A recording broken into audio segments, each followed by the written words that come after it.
February 11th, 1945. Eastern Prussia. Yo 4,000 hours. The dispatch rider stands in the doorway of the field headquarters, his gloves still on. Snow melts in patches on the floorboards. He carries a sealed envelope marked with a red stripe. The officer behind the desk does not look up immediately. A kerosene lamp burns low. Outside, the temperature is 17 degrees below freezing. The front line is 11 kilometers east. Artillery sounds intermittent, dull, absorbed by fog and forest. 3 men are present in the room. None of them speak. The envelope remains in the rider's hand. He shifts his weight. The officer sets down his pen. He reaches for the envelope, breaks the wax seal, and unfolds the single sheet of paper inside. He reads it twice. Then he folds it again, slowly, without expression. The headquarters occupies a stone hunting lodge built in 1911. It is not fortified. The windows are covered with canvas and planks. The building sits 300 meters from a crossroads. A supply route runs north-south. A smaller road leads east toward the contested zone. The officer is a major attached to a Kampfgruppe, formed from remnants of 2 infantry divisions. His command includes approximately 200 men, 6 vehicles, 1 functioning radio, and limited ammunition. They have been holding this position for 9 days. Civilian evacuations passed through here 4 days ago. Some remained. They are sheltered in a barn and a granary 200 meters southwest of the lodge. 17 women, 9 children, 4 elderly men. No armed personnel among them. The major was informed of their presence on February 8. He ordered them to remain in place until transport could be arranged. No transport has arrived. The order he has just read concerns their status. It specifies removal. The term used is administrative measure. The language is precise. The intent is clear. The major was trained at the infantry school in Dresden in 1938. He served in France, briefly in North Africa, and on the Eastern Front since 1942. He has received orders of this type before. In retreating zones where supply lines are unstable and partisan activity is reported, civilians who cannot be moved become classified as risks. The order references security concerns and potential collaboration with advancing forces. It does not specify method, only outcome. Standard procedure in such cases is summary detention, or, if detention is not feasible, field execution. This has been done before. It has been done by other units. It has been done by his own unit. In October 1943, near Vitebsk, a similar situation occurred. 16 individuals were detained. They were not transported. The major was not present for what followed, but he signed the report. The language in that report matched the language in this order. The expectation is continuity. The procedure exists because it has been repeated. He folds the paper a 3rd time. He does not speak. He does not call for his adjutant. He does not issue instructions. He holds the paper in both hands. His thumb runs along the crease. He looks toward the window, though nothing is visible through the canvas. The dispatch rider shifts again. The major sets the paper on the desk. He picks it up again. He folds it once more, this time into quarters. Then he tears it. The sound is brief. He tears it again into smaller pieces. He does this methodically, without haste. The pieces fall onto the desk. He does not gather them. He does not speak. The rider watches. The other officer, a lieutenant, stands near the stove. He has not moved. The major looks at neither of them. He removes his gloves and places them beside the torn paper. He says nothing. The rider does not leave. He has not been dismissed. The lieutenant does not ask what the order contained. He has learned not to ask. The major walks to the window and adjusts the canvas slightly, then lets it fall back. He returns to the desk. He sits. He does not gather the torn paper. He does not write a reply. No acknowledgement is drafted. No confirmation is sent. The radio operator in the adjacent room hears nothing. No runner is dispatched. The civilians in the barn remain unaware.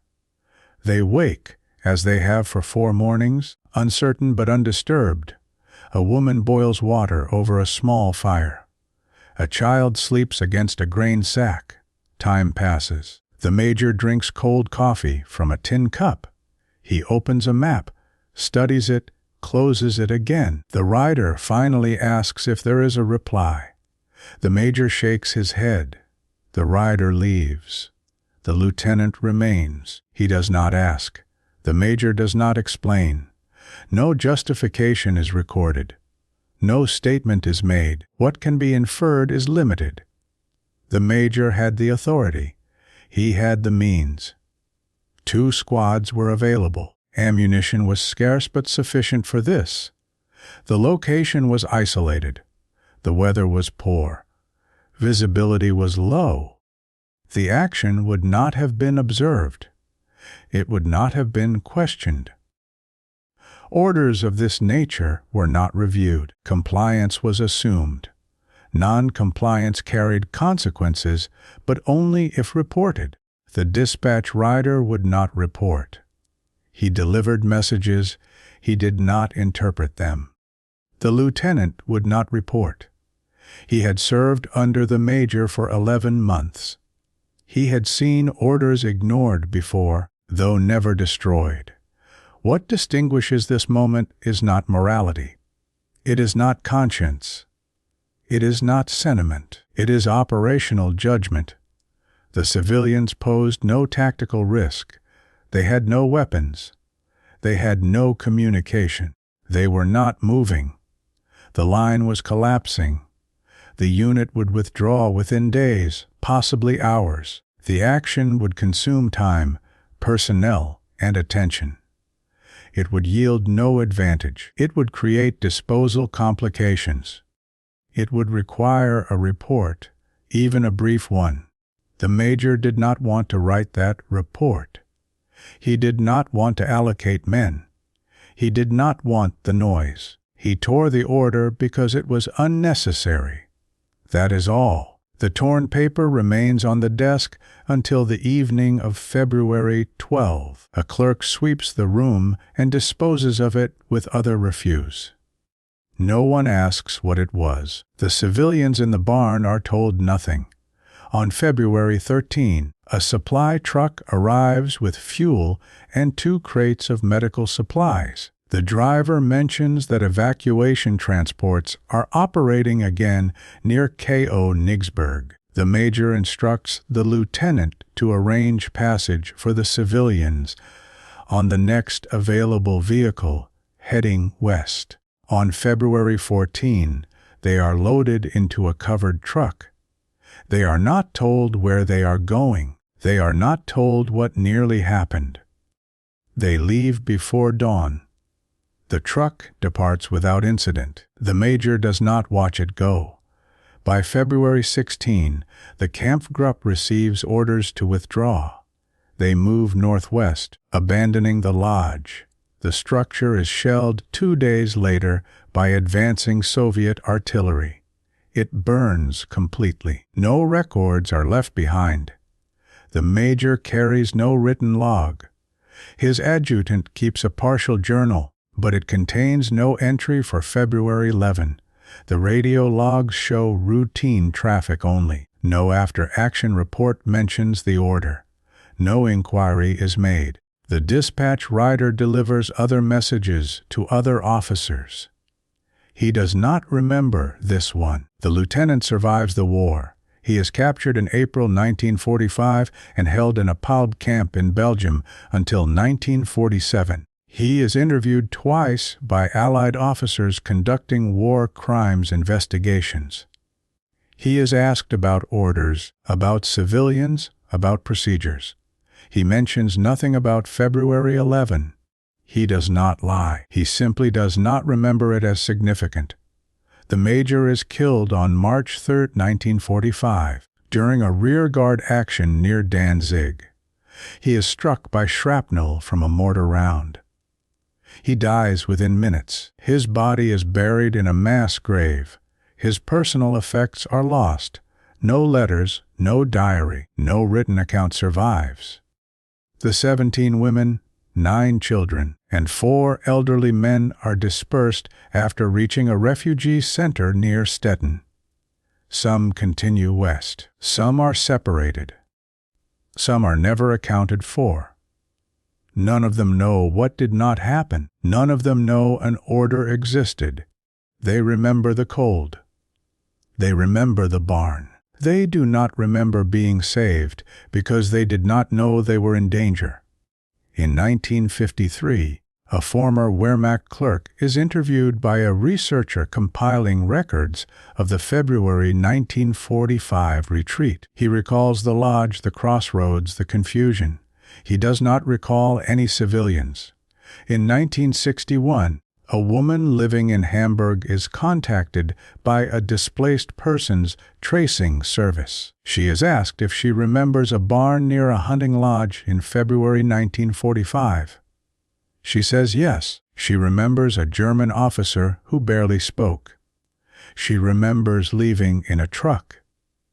She does not remember fear. She remembers only cold and waiting. In 1978, a historian reviewing Wehrmacht dispatch logs finds a gap in the records for the Kampfgruppe stationed near the lodge. Several orders are missing from the archive.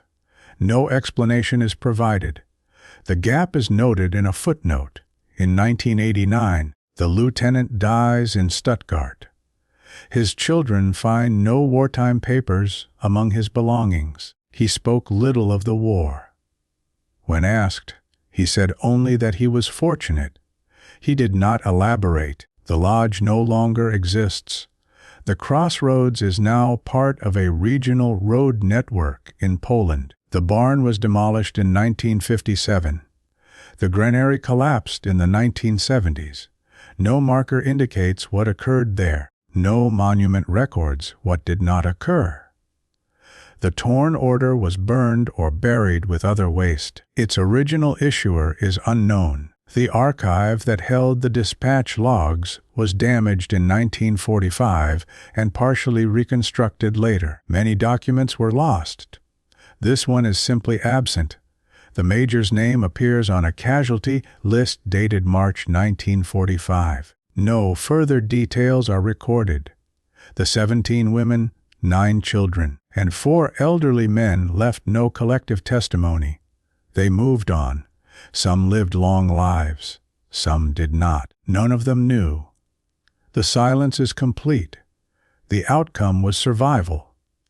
The reason was a decision that left no trace. The war moved on. The paper was torn. That is all.